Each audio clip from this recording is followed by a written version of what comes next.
blastmusic247.com. We're changing the industry one artist at a time.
And welcome. I know it's been a long time, everybody. I know it. My name is D-Ray, the producer, and this is the Liftoff Indie Music Podcast here on Blast Media, Blast Music 247, and Blast Radio 247, available on Live 365. And so, find it funny. We used the old intro, and my former co-host did not like that intro, and that's an inside joke, but that's neither here nor there. Shout out Miss Banks, wherever you may be. Tonight we have a special recording artist, and it had to be somebody special for me to decide to come back into this realm, because I was on an extended hiatus, and so I heard this young lady's music and was like, this might be the one to bring me back into the podcast game. So without further ado, let's get into this. Ladies and gentlemen, we welcome Ansherea to the Liftoff. Hey! Hello. How are you? What's up, y'all? How are you? I'm here. We in here, as they say. Before we get into the music, can you tell everybody a little bit about where you're from, who you are, and why did you get into this thing called music? Oh my, that's a loaded question. So, my name is Ansherea. I'm from the Mile High City. I'm from Denver, Colorado. I got questions, but I ain't gonna ask them online. I'm not gonna ask them now. I live in Dallas though, but I am from Denver, Colorado, and I will be a forever Montbello warrior. So I am repping Denver forever. I got into music, oh my goodness, a very, very long time ago. My parents are preachers, so I'm a preacher kid. You are not a preacher. Okay, now an image is forming in my head. Yikes, right? Now an image is forming. All right. Yeah, so I started singing in church, and that has been just amazing. I love musical theater. That's my first love, is musical theater. I am a thespian, Shakespeare festivals every year faithfully. So that really brought me into the music game. Really just being able to perfect my craft by telling stories through music has been. I'm going to let you ask me more questions, because I think I'll continue to just talk. No, but that's really what this is. and I don't know if you were able to watch any of the past episodes, but one of the things that I want to do on this platform, we talk about music. I don't want to get into your favorite color. I don't want to get into your extracurricular activities. It's all about music, the process, how you write songs, how you sing them. You brought up musical theater. We will talk about that a little bit. And so we definitely want to hear you talk, because in today's business, people have to be able to relate to you in order for them to want to invest in you. And the only way they're going to be able to relate to you, they need to hear you talk. So, Yeah. and Yeah. and it would be different if you didn't have a nice voice. You know, if you had an ugly voice, I'd be like, well, moving on. Um, so at what age did you decide, or did you say to yourself, okay, maybe I can sing? Sometimes I think it's still difficult for me to say that. Hmm. I find that I'm more so of a stylist Mm. versus necessarily a singer. Um, Hmm. I think that I can definitely style words melodically. Hmm. Okay. And I don't like to be boastful. So I definitely like to carry humility with me. Hmm. I appreciate when people say that I sing well. Hmm. Hmm. Hmm. I appreciate that fact. Hmm. I like to carry myself with confidence without conceit. So I definitely appreciate when people say I can sing Hmm. um, without being conceited. So, Well, in my younger days, I used to say that I wasn't conceited, I was convinced. Um, mhm. but now, as I'm, a little older, I realize that there's a difference between being humble and humility. And you, with your PK background, we know of scriptures that talk about, as a man thinketh, so he is. And so you got to really think of yourself as I am where I belong. Yes. I am. Now, I may question whether or not this particular song is good or my performance is good, but I'm definitely in my lane. You know, Yes, yes, and so yes, yes. You go are ahead. absolutely correct. And I've learned that throughout my years of being within musical theater for Hmm. sure. Hmm. Because in those lanes, you definitely have to overplay a lot of Hmm. things because you're on stage, Absolutely. right? You're on stage, and there's a lot of overacting, and that comes into play when you're singing too. When you're singing because you're portraying a character. So when I step into when I'm stepping into some of these songs that I've created these characters to, we talked about a little bit. You Hmm. touched on a little bit of my process on how. Hmm. So I'm gonna kind of gear into that. Yes, ma'am. Yes. When I'm writing a song, I step into a character of who I'm Mm. writing this song. It doesn't necessarily mean that it's me. I'm creating a character in this song. So that way I'm portraying this character when I am performing it on stage. So now I'm styling it to the crowd and to this character who she is. Everybody that I have ever worked with, and it is so refreshing that you are saying this, because everyone that I work with, I tell them you have to create almost like a superhero persona. That there's a difference between Bruce Wayne and Batman.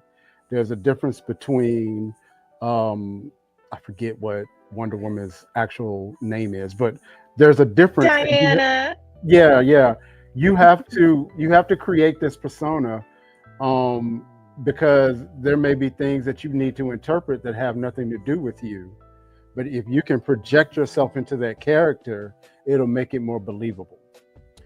While I would love to have this conversation a little bit more, which we will, I'm ready to listen to some music. Now, I Oh, don't know what the intern is going to play first, so I'm not going to set it up. I'm going to just be surprised with everybody else. What we do here on the Liftoff, we do a rating system. We give it an A, B, or a C. And trust me, if it was below a C, you wouldn't be on the Liftoff to begin with. okay. So, and we do it in fun. We do it as, ways of saying, hey, this is what this song meant to me. Maybe it didn't hit me a certain way, and then we talk about it. But it's never meant to be a criticism that you take offense to, because we really want you to win on this platform. So, without further ado, intern, hit us with one on the Liftoff. Ansherea, let's go. The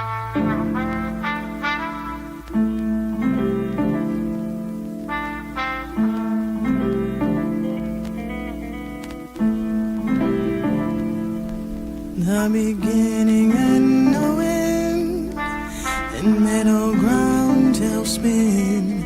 We're moving.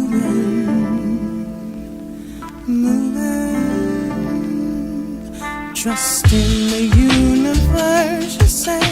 Don't you let nothing stand in the way. We're winning.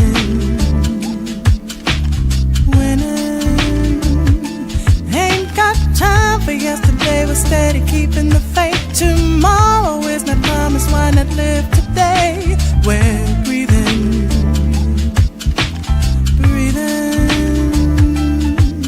Crisscross and mismatched shoes. Wrong path, now what to do? We're cruising.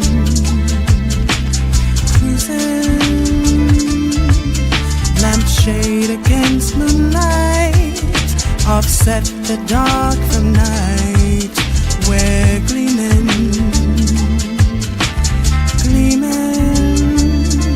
Ain't got time for yesterday. We're steady keeping the faith. Tomorrow is not promised. Why not live today? We're breathing. Prude clicks and passers by. Can't dream life beyond the skies. They're losing.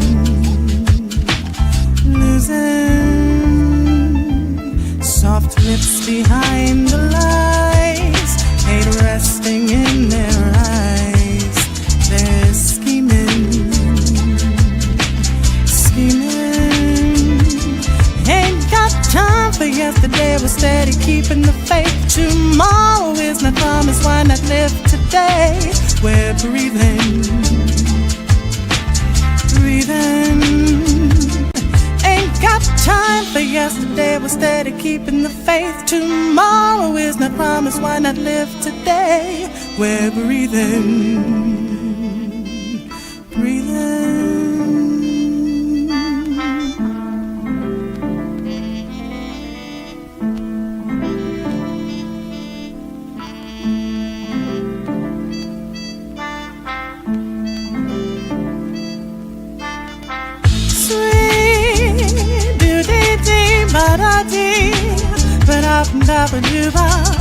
Hey, yeah, me gay, ba-da-da, ocean. Sweet, do-dee-dee, ba-da-da, ba-da-da-ba-do-ba. Yeah, me gay, ba-da-da, ocean.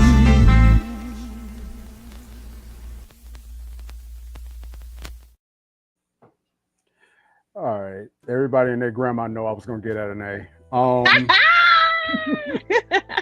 Everybody and their grandma knew that I was gonna get at an A.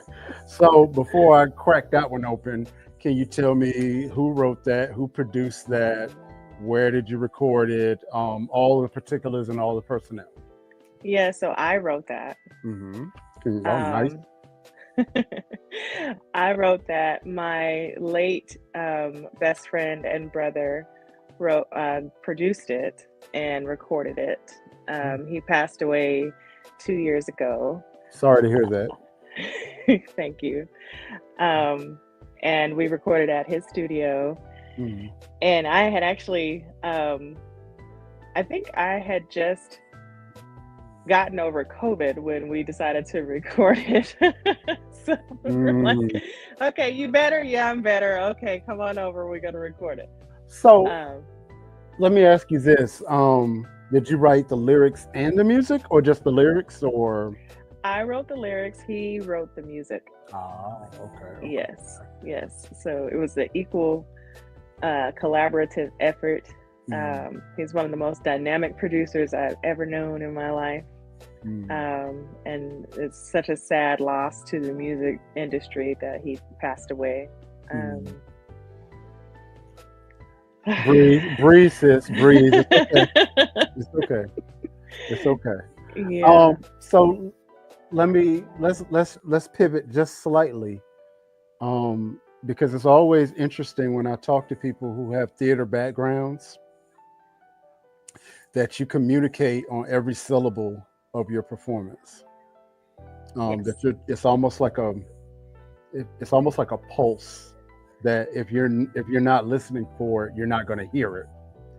But there is an intent on your words and on your lyrics. I really am trying to figure out how I'm gonna ask this, because I really want to just confirm what I'm thinking. So I'm gonna go ahead and ask who your influences are. But I have a mental checklist of singers in my head of everybody that I heard during your performance. So I'm gonna just ask who your influences are, and I'm gonna see if I mentally check off anybody. Well, I have quite a few. Okay, so for sake of argument, sake of time, let's do 5. Is that okay? Okay. All right. So Jill Scott, That was check. Maxwell, Did not see that coming, but I could see that. Erica Badu, Okay. Ari Lennox, Okay. Dorothy Dandridge. Right around the same vein as I was thinking about, but go ahead. And my mother. Oh, shout out to moms. Yeah. So I kept hearing a lot of Sarah Vaughan. I kept hearing a lot of Nancy Wilson. Oh. I heard a little bit of Ella, which is scat. I heard actual singers. I didn't hear the performers, you know what I mean? I heard singers, like people who use their voice as instruments. And so shout out to you and your artistry, because I absolutely love your low register. Thank you. Those are great compliments. Thank you. Well, first of all, I'm not gonna gas your head up, because No, if I didn't like it, I would just do like, well, but so let's talk about this process. What draws you to a song or a track when you hear it? Because there is definitely, and I think there's a correlation between your theater background and the music that you interpret and that you write, because there's a groove and there's a movement in your lyrical cadence. There's a groove that's there. What draws you into a piece of music that you say, I need to write to that? Not that I want to write to that, I have to write to that. Well, it really has to speak to me. It has to speak that I can be poetic with it. I'm a writer. Mm-hmm. So I don't write frivolous things most of the time. So it has to be, I mean, like if there's like, like a love song, like you'll, if you listen to my album, like I do have like a few things that are just kind of, dancey songs, Mm-hmm. Mm-hmm. But most of them have a lot of meaning to them. Mm-hmm. So it has to be a song that, one, melodically can make sense for me, because really I'm a soprano. So this was challenging for me to get down into that lower register and to really stay there without like going in an octave. So it was like, okay, I have to really, really, really challenge myself to stay lower, to show people the range that I have. Right. So I want something that's challenging. I want something that will show the range that I have, and I want something that is going to be versatile, to where it will cross over into different genres, because this one we could use in different genres.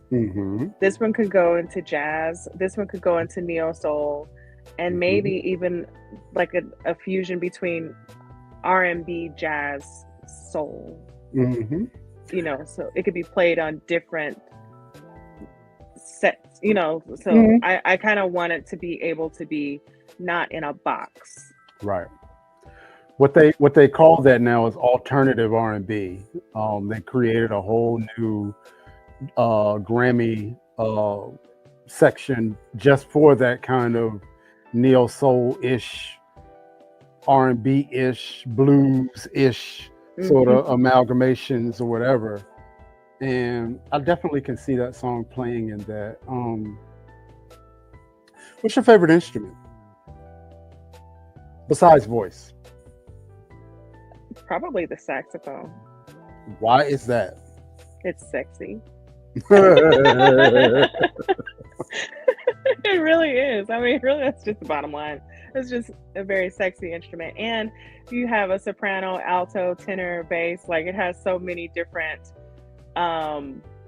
octaves of that particular instrument. Like, it can be everywhere. Well, given the fact that I was trained as a saxophonist. Oh, I did not know this. And and that's one thing about being, that I always challenge younger producers. It's like, you got to find an instrument and learn how to play. Because at the end of the day, whether you are playing on the track or not, it's that music theory that's going to save you from sounding like somebody else. Knowing when to switch a key, knowing when ahead of time when notes are not going to work together. And I was a crazy saxophone player at that time. I didn't even realize I thought treble clef was the only thing that existed until I got to college. So, my mind was kind of blown when I got to college and was like, oh, there's a bass clef. Oh, there's an alto clef. Oh, you know what I mean? But having that foundation of music theory, I think, is critical to separate yourself from other people. Yeah. What are your opinions on artificial intelligent music creation? Because we are in this age now where back in the day when I brought up Sarah Vaughan, I brought up the jazz singers. If a producer wanted to make a record, you would go and hire a musician. You would go and hire a singer. You would go and hire an arranger. And we have tools now that you can do that from home without having to hire anybody. However, there is some give and some take with that. What are your thoughts on people who use AI when they're creating music? Okay, so I don't necessarily like it. Like, when my brother and I, we were doing a song which is actually on my album called Slow Jam, and I can't remember the reason why he used it, but he did use it for some of the harmonies, because I don't think I had the time to go back and lay down the harmonies for the track. And he said, it's okay, I'll figure it out. And he did. But it's like, okay, those don't sound like me, like they sound okay, they sound fine, but like it's not authentic to me. And just like, I like a real sounding sound, even when, like, if you're playing a song back and you're playing it live, there's something for an artist. For me, if it sounds different for me, it doesn't, it's harder for me to sing it. Like if it sounds too electronic, then I'm like, okay, is this the same song? Are we playing the same song? Because it's not recognizable for me. So for me, I just don't prefer that. Right. And I feel like AI is taking over too many things. And I think it takes away from the creative people. Right. And then what are we going to do? Well, I'm going to call you sis because I feel like you're family now. Yeah. Honestly, I'm not worried about that, because at a certain point, you got to have creative people to even type in the prompt, and people like yourself, you're always pushing the art. You're always exploring. You're always figuring out how to synthesize what you're going through and convert it into art for yourself. Then hopefully people will like what you're actually doing to heal whatever's in here. And so I'm not really worried about it because, creative people are always going to win. Yeah, you're right. You're right about Mm. that. But I want to play something else because, I want to hear something else. But I'm going to prepare you for this question. What was or what is your favorite concert of all time? Because you brought up live music, and I need to know what your favorite concert was. And I also need to know who your favorite singer that you've ever seen live. Who's your favorite singer of all time? And I'm gonna give you time to think about it as we play this next one. All right? You ready? Right. And I could tell when your eyes do this, you're really thinking. All right. Ansherea on the liftoff, y'all. Let's go. Let's go.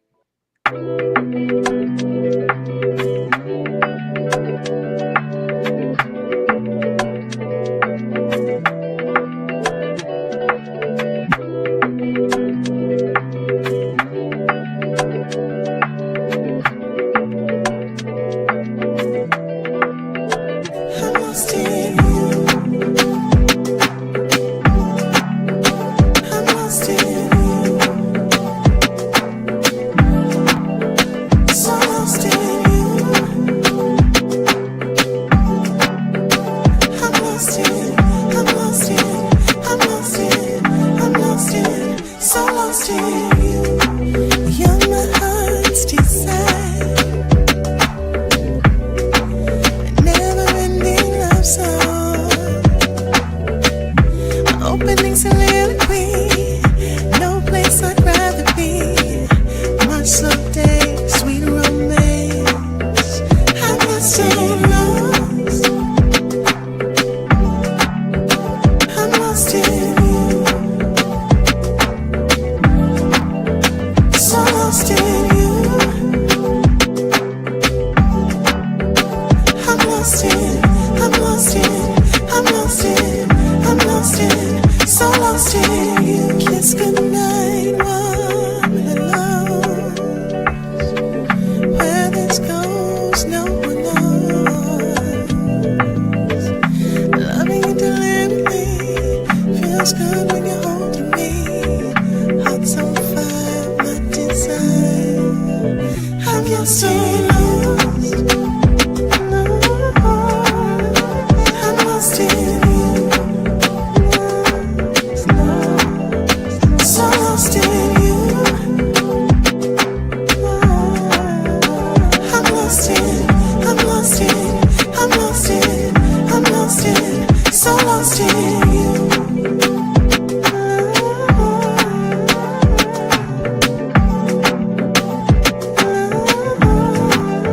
So lost in you.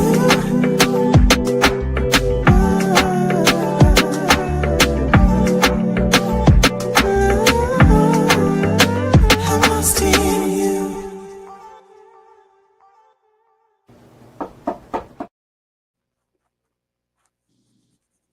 Who cut that video? All right. I'm not gonna yell at the intern. Can't get good help these days. All right. I'm not gonna even grade no more. We know that's an A. Tell us about the personnel of that particular song. And That is the best video, and you guys like messed it up. I don't know. yeah, it wasn't me. But to my credit and to the intern's credit, we are talking about music here. So won't say nothing else. Tell us about the personnel and the writers, producers, everything associated with that song. Okay, so again, I am the writer, Mm-hmm. and my late brother produced that Mm-hmm. as well. So that was a fun time with that one. That was the most fun shooting that video. I'm not going to even bother to ask why, because I feel like I'm being provoked, and I'm just not going to do it. I'm not No, going to what? ask. Ask. Mm-mm. I'm not going to ask, being that you are a PK, what your daddy Hey. said. Okay, so when I showed my parents, because I was like, I need them to see this video before it goes everywhere, right? I need them to see it. So it was crazy when I showed them the video. Okay, I'm gonna tell you the story. My uncle had just passed away, and we were in the family car, and I was like, "Okay, guys, I'm gonna show you this video," because they needed to laugh. Okay, so I showed them the video, and my dad said, "You did good, baby girl." That's what he said. What else was he going to say? And I said, "You don't have any concerns, Dad?" He said, "No." I said, "Are you sure?" He said, "No." And I said, "Well, Dad, I do have on clothes, okay? I have on clothes." And he said, "I know." And then my mom was like, "You look very pretty." See, this was, okay, I see that how you are. You're a chess player. You caught them right in the middle of breathing. Yeah, I see how you do. But I was getting some real Shantae Moore vibes on that one. I heard that. I heard that yeah. before. Yeah, getting some real Shantae Moore vibes. And honestly, and I meant to say this the first time, getting a lot of Sade vibes as well. Yay. Because I'm a huge Sade fan. So, concert. What's the best concert you've ever attended? Okay, don't laugh at me. Would I laugh at you? Probably. I probably would. I was 13. Mm-hmm. My dog wants to get up here. I was 13. Mm-hmm. It was the Crisscross concert.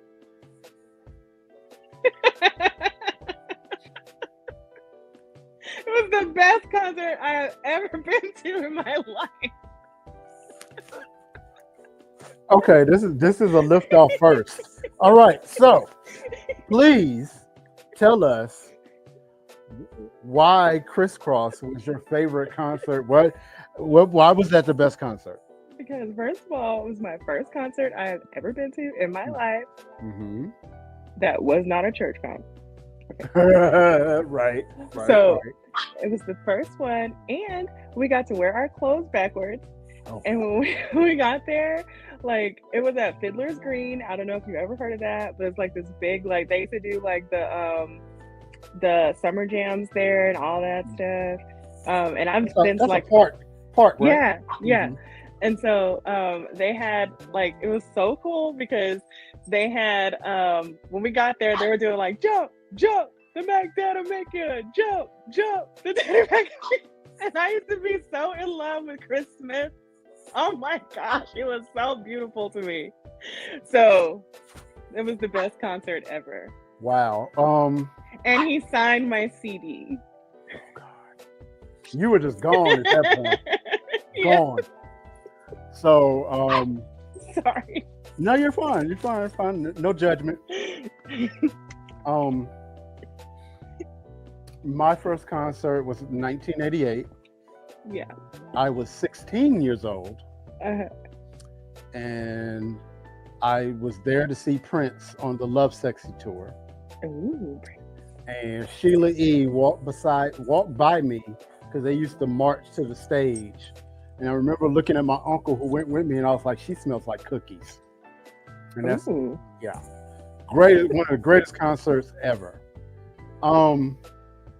Who is one of your favorite singers? We're not going to go through the whole Crisscross thing again, but as far as singers are concerned, who is the singer that you've seen live that you were like dumbfounded by? Dorinda Clark Cole. Wow, she is excellent. What about her kind of sort of musically intrigued you? Well, really her control. I was really, I mean, I don't know if you've ever gotten to see her. I'm sure you've gotten to see her live at some point. Mm-hmm. So the control she has, not only just over her tone, range and pitch, but of her breathing. Absolutely. Right. She Right. knows exactly when to breathe, how to breathe, Mm-hmm. where to breathe. And as she's walking from point A to point B, you can never tell if she's winded at all. That comes from training. Yes. Yeah. And really knows like how to build endurance for sure. Absolutely. I think my favorite singer that it's kind of a tie between Rochelle Farrell, who I saw in Charlotte, North Carolina, where she was performing with the late great George Duke, and Angela Winbush, who I saw she was performing with the Isley Brothers. But Rochelle Farrell did one of these things where she had a note that I'm pretty sure was like almost a C2, maybe somewhere around in the C2, C3 range. And she ended up in like the C4, almost C5 range. Like Wow. came out of her shoes. And it was one of the most amazing things that I'd ever seen. And Angela Winbush, like you said, it's about the breath and the control, because she can go into her falsetto almost effortlessly. And to me, that is just like the most impressive thing. Yeah. But I will say this, the most impressive thing that I've ever seen in concerts, and I've been through quite a bit, quite a few.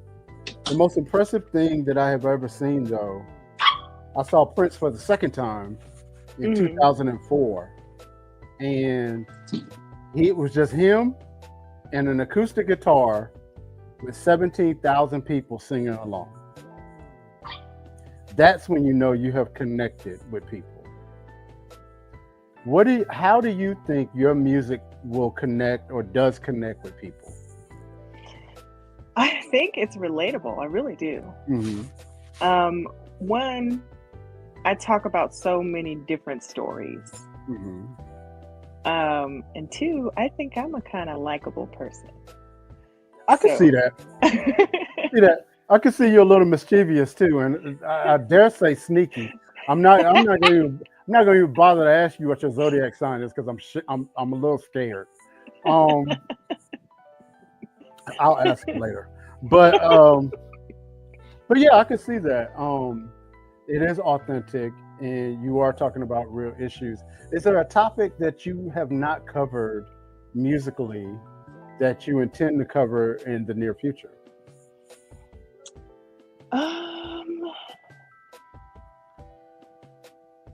I'll have to think about that, because I think I've talked about quite a few things. I think I could probably focus more on certain things that I haven't necessarily. I think I've talked about love a lot. I think I could probably talk more about social issues. Yeah, I think I could do that because I am a very proud member of the NAACP. So I could probably talk about that more. But we shall see what happens with that. Okay. Do you think it's your responsibility as an artist to represent more than just the art? Or do you really just feel like your responsibility is for whatever is being downloaded into your system? What is the artist, in your opinion, what is the artist's responsibility? For me, being an artist is to create. And if my creativity is creating, I'm just a very abstract person. So what you get from me one day could be drastically different the next. I can see that. Okay, that's giving Gemini vibes, but I'm not going to say nothing. Okay, I ain't going to say a word. I could see that. I could definitely see that. So before I get into this next thing, because I feel led to take this conversation somewhere else. But before I do, I want to hear this third song. Whatever it is, intern, go ahead and let it rip. Because we are having a ball with Ansherea on the liftoff. I am D-Ray, the producer, here on Blast Music 247. Let's go.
That is a pretty song. Thank you. Yeah, you averaged a 4.0 on the liftoff today, so all A's. Yay! And so you and your brother wrote that one, is that correct? We did. Nice. What drew you to that particular music to write those lyrics? Because I was like, wait a second, that sounds like breathing. We gonna breathe on this song. Boy, that's gonna be nasty. You remind me of somebody. Oh gosh. We'll talk after the show. But you remind me of somebody for real. So one of the things that I want to ask you, given your background, given your upbringing, do you have a favorite scripture? Okay, so well, what had happened was well, Jesus wept. Okay,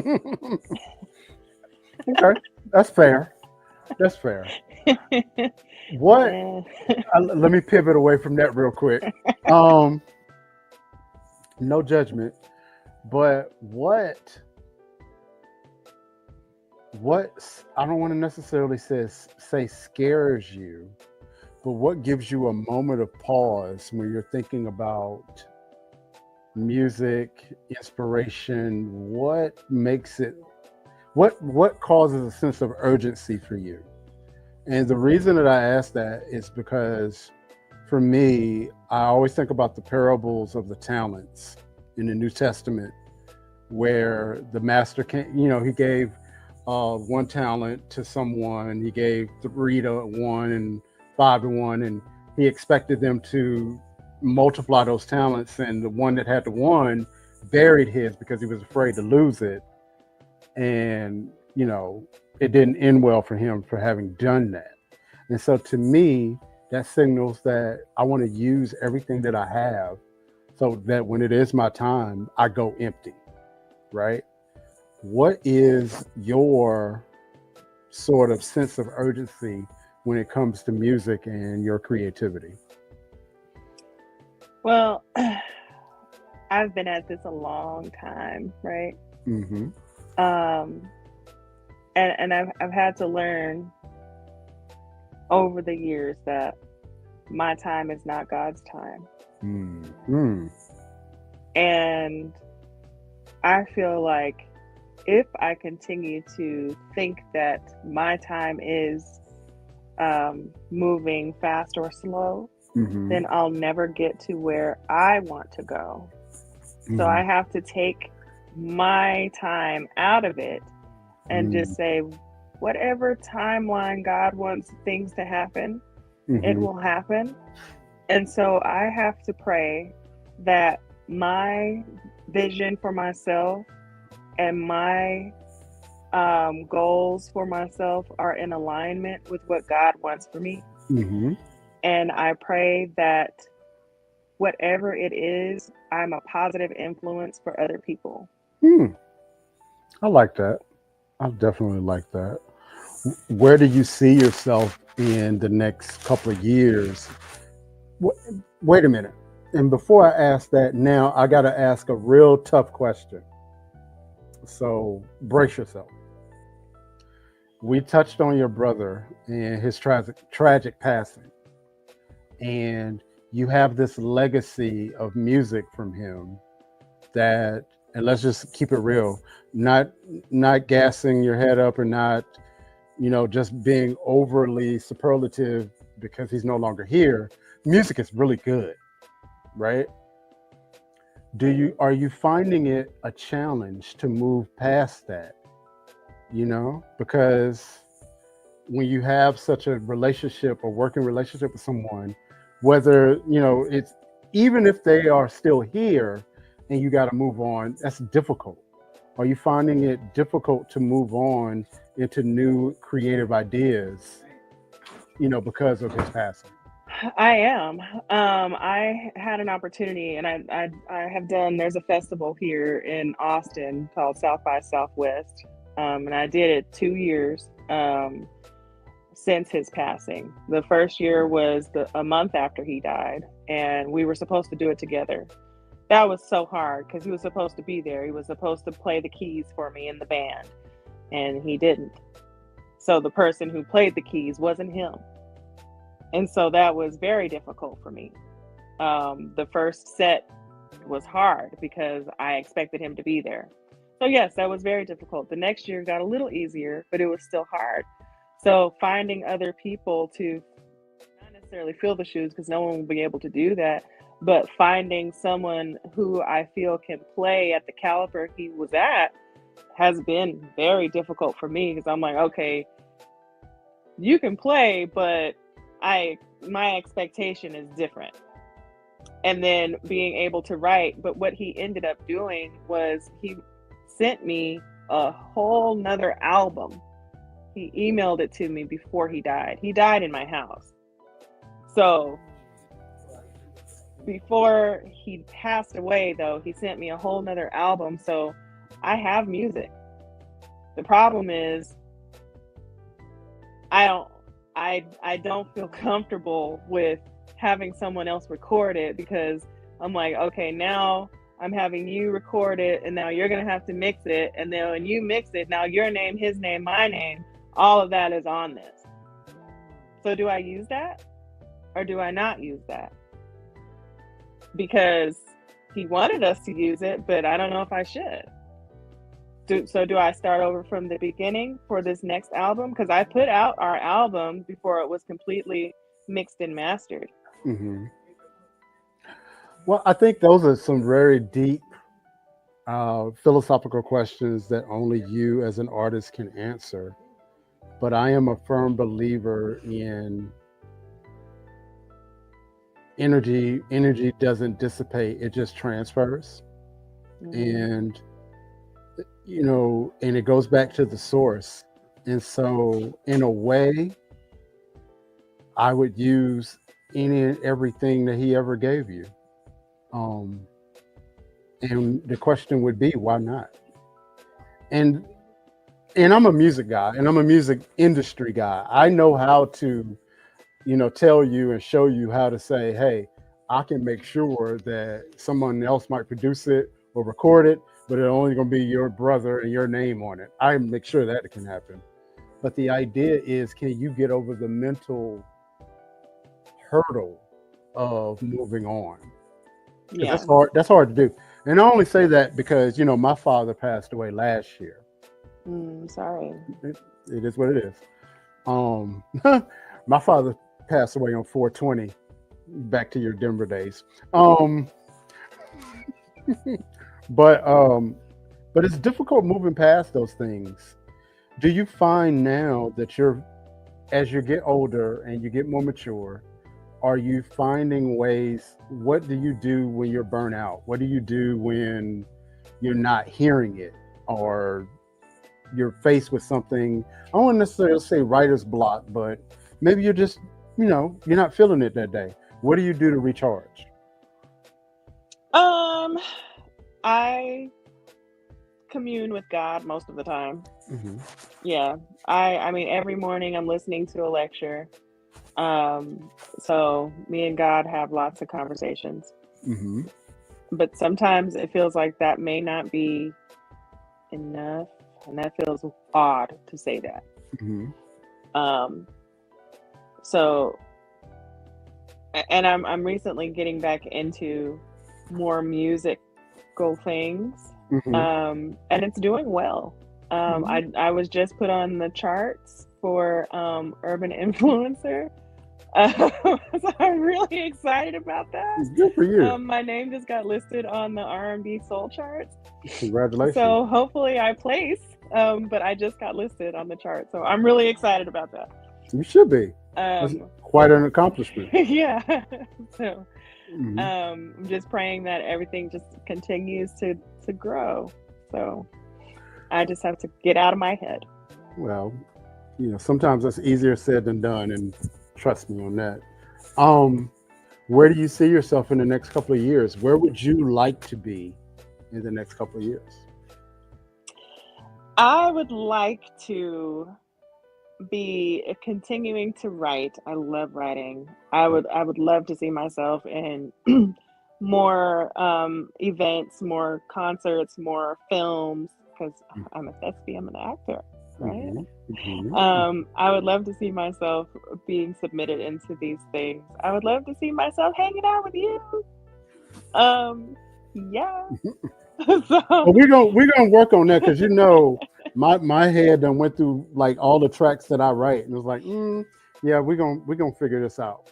So don't worry, we're gonna talk about that. But the last thing, well, first, before I do that, I want to thank you for being my first podcast in over a year and some change. Thank you for being such a gracious guest. Thank you for being open and honest, and thank you for your artistry. Can you tell people where they can find you? Oh yeah, thank you for having me. Mm-hmm. Yeah, so you all can find me on Ansherea.com. Mm-hmm. You can find me on Facebook. You can find me on Instagram. You can find me on TikTok, and it's all Ansherea. You can email me at therealansherea@gmail. You can email me at booking@ansherea.com if you'd like to book me. So those are all the wonderful ways. Oh, and you can also purchase my book called Little Black Dress. That is available on Amazon, Barnes and Noble, everywhere. So what's that? Real quick, what's that about? Me? Should have known. Should have known. About me. Okay. All things me. All right, now that's Virgo vibes, but okay. Moving on. I'm a Libra. Okay, so are you a September Libra or an October Libra? You're an October Libra. October 2nd. Really? A intern is shaking his head because he knows why. The best. October Libras are the best. Absolutely correct. Because I am an October Libra. When's your birthday? October 15th. Hey. My sister is a Libra, October 17th. Hey. Yeah. Mm-hmm. Libra in the house. Mm-hmm. That explains a lot. That explains a whole lot. Last question, and I'm going to try not to get too deep, but everything is said and done. You've taken your last breath, and the energy is transported up to where it belongs for eternity. What is the first thing you would like to hear God say to you once you return? Well done, thy good and faithful servant. And there you are talking about some Jesus wept. Okay. There we go. Ansherea, this has been a pleasure. I get the feeling that this is going to be one of many. I love your energy. I love how you talk about music with passion. And I personally, even if I'm not working on it, I'm looking forward to hearing the things that you produce. And it's a pleasure to call you my new friend. Yay, thank you, friend. This has been The Liftoff. I am D-Ray, the producer from Soul Resurrection Music. You can follow me on social media, and my website is www.soulresmusic.com, where you can check out what I'm up to, and who knows, you might even bump into somebody from Blast Music 247 occasionally. But this has been a blast, and we look forward to doing this again real soon. All right, let's land the plane. Talk to you soon. Y'all have a blessed one. Peace.